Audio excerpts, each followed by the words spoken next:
आज भारत विरुद्ध इंग्लंड हा सेमी फायनल सामना रंगणार असून नक्कीच येवल्यातील क्रिकेट प्रेमींमध्ये देखील उत्साह दिसून येत आहे.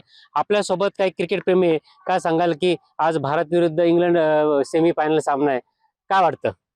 निश्चितच आमचा प्रतिस्पर्धी पाकिस्तान हा बाहेर गेला, परंतु आज परत एकदा इंग्लंडला हरवण्याची संधी आहे आणि निश्चितच भारत आज परत एकदा हा इतिहास घडवेल आणि सलग दुसऱ्यांदा कोणीही न केलं अशी ट्रॉफी परत एकदा इंडियाच आणि स्वतःच्या देशात ही ट्रॉफी उंचवेल.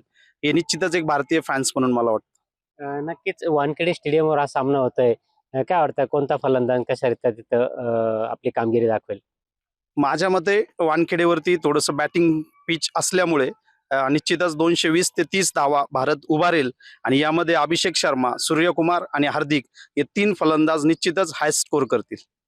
आपल्यासोबत अजूनही काही क्रिकेट प्रेमी, काय सांगाल की कोणता फलंदाज अथवा गोलंदाज असो कशा प्रकारे कामगिरी करेल भारताचं? तर जसं की आजची सेमीफायनल आपली वानखेडे स्टेडियमवर आहे. तर नक्कीच तिलक वर्मा, हार्दिक पांड्या यांचं होम ग्राउंड असल्यामुळे तो एक बेनिफिट आपल्या संघाला आज भेटणार आहे.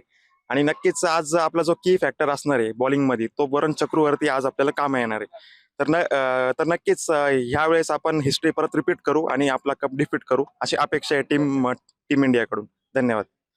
नक्कीच सेमीफायनलमध्ये भारत हा इंग्लंडला पराभूत करून फायनलमध्ये प्रवेश करेल असा विश्वास येवल्यातील क्रिकेट प्रेमींनी व्यक्त केला आहे. नरेंद्र बटाव, जय महाराष्ट्र न्यूज, येवला, नाशिक.